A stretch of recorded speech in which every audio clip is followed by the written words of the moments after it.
Hindi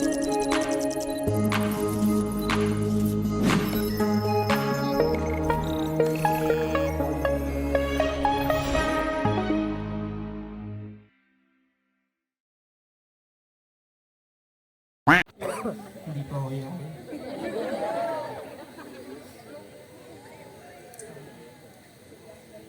Iiyak na yan.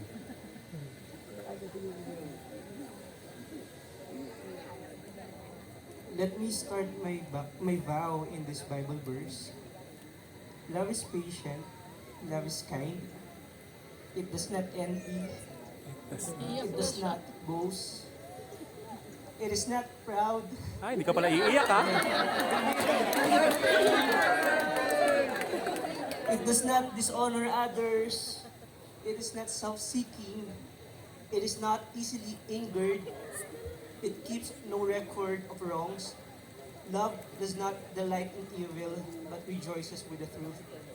It always protects, always trusts, always hopes, always perseveres. Love never fails. Man, Han, this is the day that we've been waiting and praying for.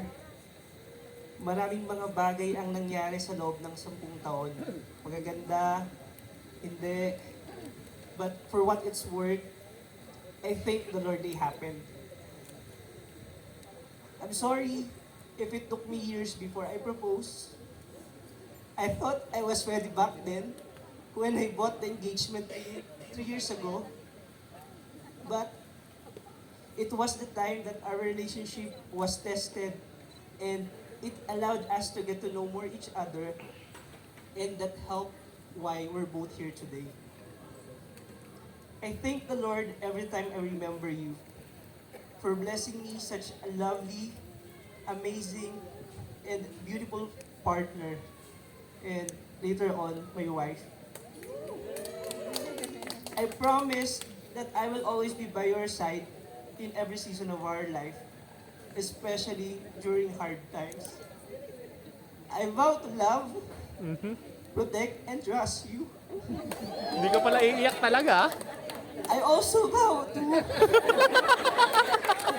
Tapusin ko ba?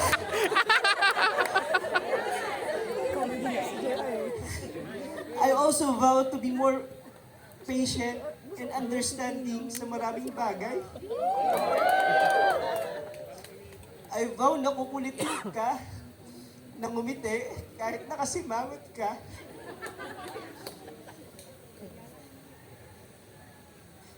I won't be able to give you everything, but I promise to give you the best that you deserve.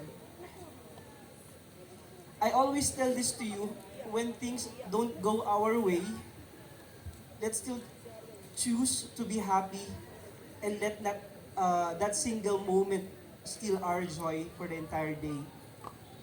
I know you told me it's hard for you to do this, but this time you're not alone. Let's do it together with God's help. Remember, when things get rough, when life tests our married life, it's not you versus me. It's us versus the problem. We still have so much to learn and discover from one another. And I hope we enjoy every single moment of it as we go through it. May we always be reminded why and how we started. I will always be your number one fan and supporter in achieving your goals in life. And salamat sa iyo at sa love na binibigay mo. Gusto ko lang sabihin na mahal kita at patuloy kitang mamahalin sa araw-araw, kahit dun sa mga araw na hindi ka kamahal pa. I love you.